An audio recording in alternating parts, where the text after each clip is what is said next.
I would now like to leave the floor to Sara Bernabè, the General Manager of Italy Planet. She also has a research she wants to share with us.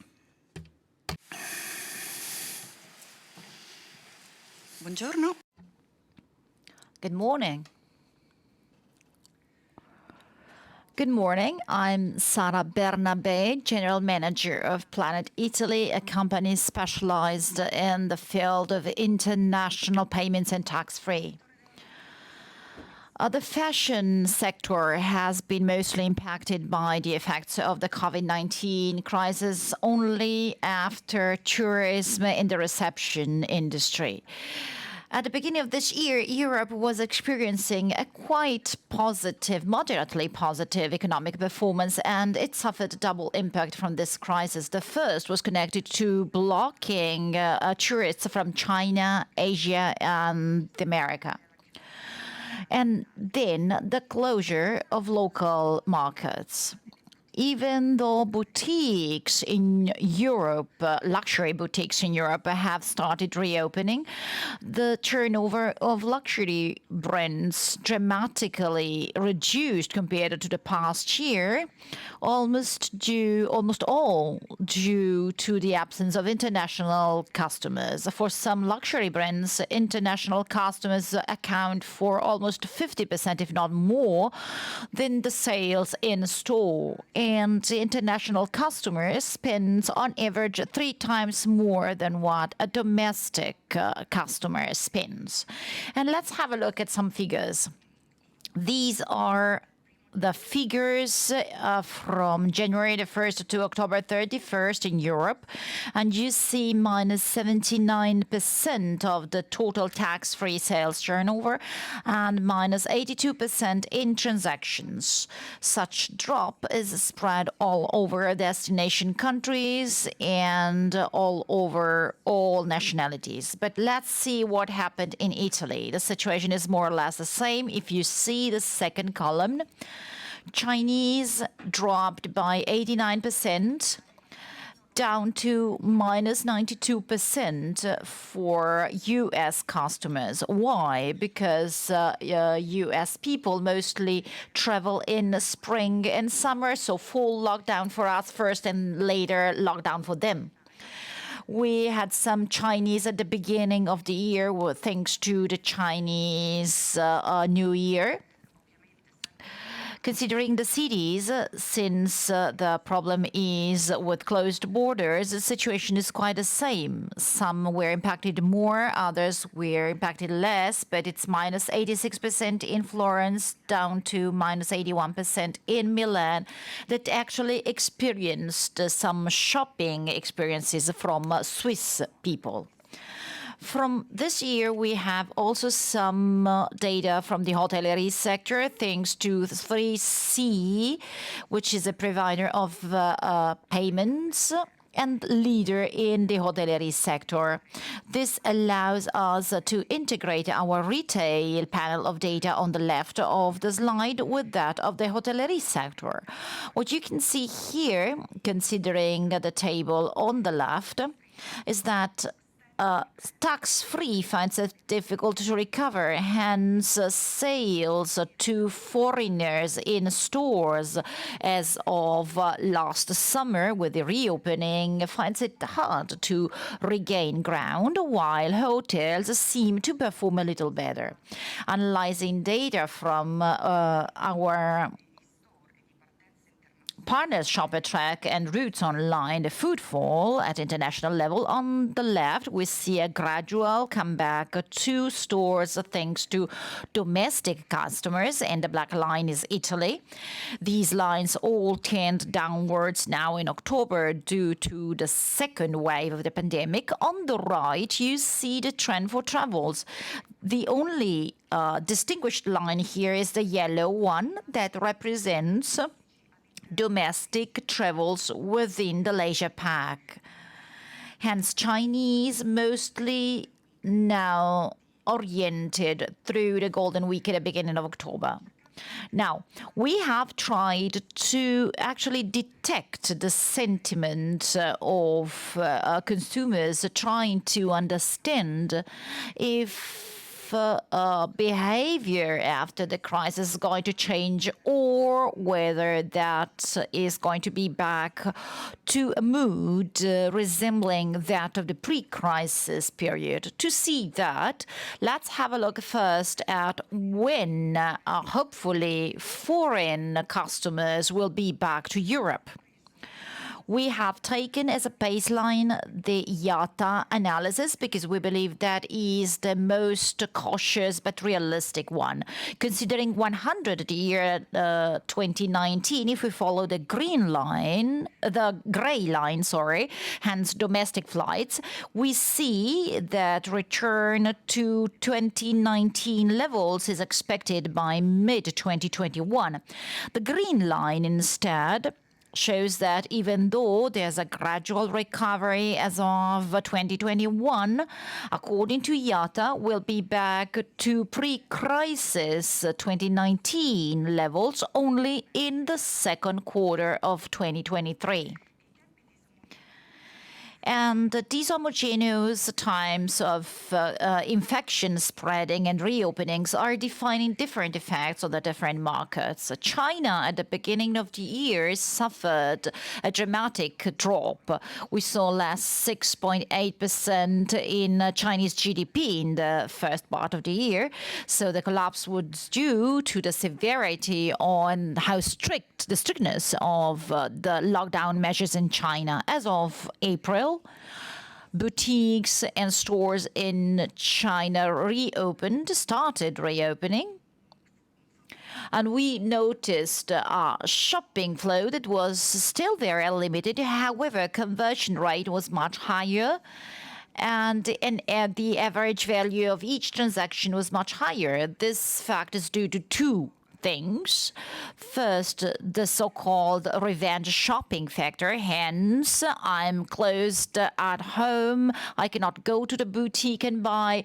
The very second I can go out, I'll buy more and spend more compared to what I would have spent in ordinary times. The second is due to the measures implemented by the Chinese government to promote and foster domestic consumption. On the left of the slide, we see that in the first half of the Golden Week, that is October last month, we reported 429 million trips across China that generated a turnover of approximately $46 billion. If we compare that to what happened in May, so immediately after the Chinese lockdown, we had only 115 million trips across China. This is a first major effect because in 5 months, the Chinese increased by 4 times their trips. And this tells us that luxury Chinese travelers have restarted traveling. The other factor I had already mentioned before is represented by the measures implemented by the government to foster domestic consumption. The most striking example here is given by the Hainan Island, which is a sort of a tropical destination in China where you can buy a duty-free regime. Until July, the maximum level was about 3,000-4,000 euro for value. As of July the 1st, this amount actually tripled to more or less 13,000 euro. And between the beginning of July and the end of October, Chinese bought under the duty-free regime 1.460 billion value in Hainan. So they've restarted traveling and they've restarted spending. Of course, they travel where they can within their own national borders. They spend where it's most worth for them, so quite close to their own houses. But the most important figure is that Chinese people now spend their money and travel to the places where it's worth of them. But will it be worth getting back to Europe after these measures implemented in China? This slide helps us in this sense. On the left, we see prices in China, 130 in 2019, after the measures 123. So considering 100, the price of the product in Europe, which is in the last two columns in France, the price differential is always very high. And if I do add a tax-free and the Chinese customer can benefit from a tax-free, the price difference is still 35%. So yes, Chinese people will have it worth to be back shopping in Europe. On the right of the chart, we have a snapshot of what the situation was like in 2019. First column is represented by the Chinese.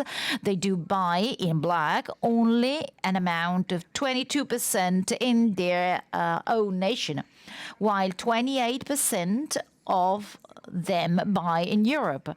And this is not going to change, in our own opinion.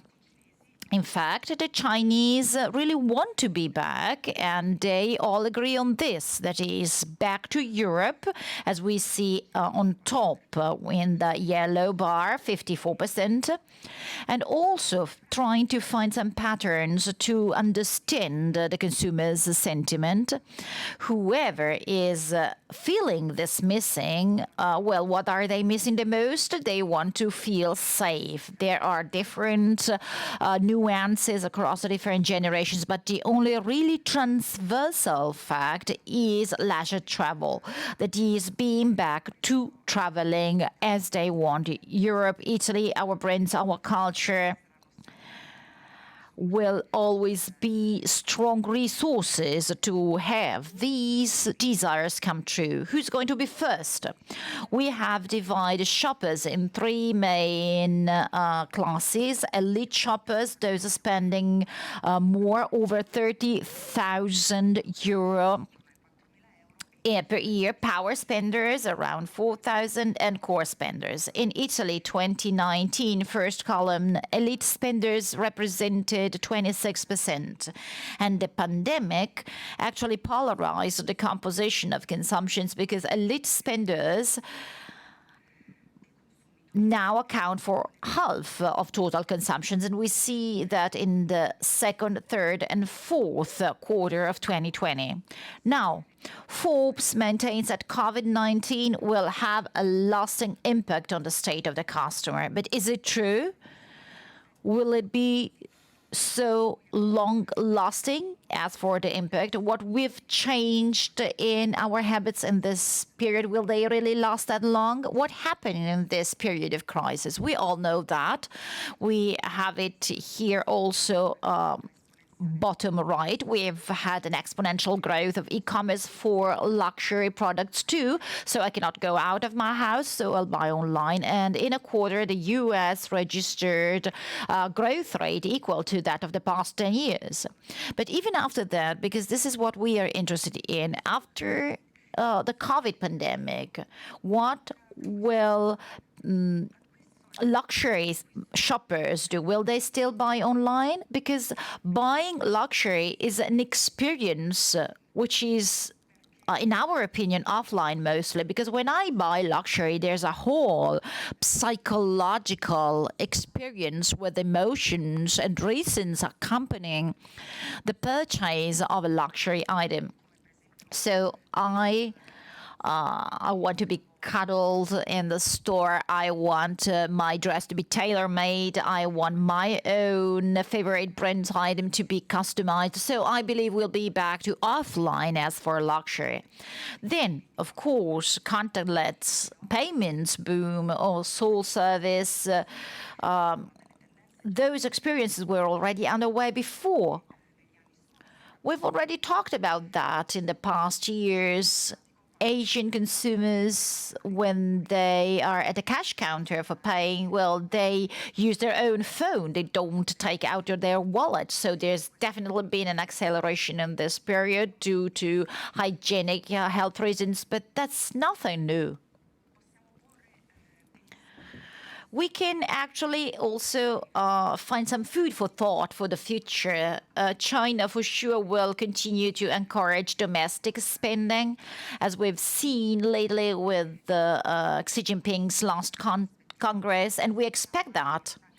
We also expect a gradual recovery economic recovery, of course, in variable steps in all countries, depending on their own financial resources. From a social point of view, companies will probably still promote video conference and not so much face-to-face meetings, and this is probably going to actually generate a drop in business travel. We've seen contactless payments, technological aspect, omni-channels. This is going to be on and on, as it was already, just in the same way as sentiment will prevail as for environment and sustainability. From a legal point of view, of course, we will all have to comply with the restrictions imposed by the different governments on our way out of this pandemic. So the pandemic and the following crisis have somehow accelerated already habits and new situations that are already underway. They have introduced new habits, but we know shoppers want to go out to have fun, to travel, to go to a restaurant, to go shopping, to move around, particularly shopping in the luxury sector with the whole emotional offline experience that characterizes it.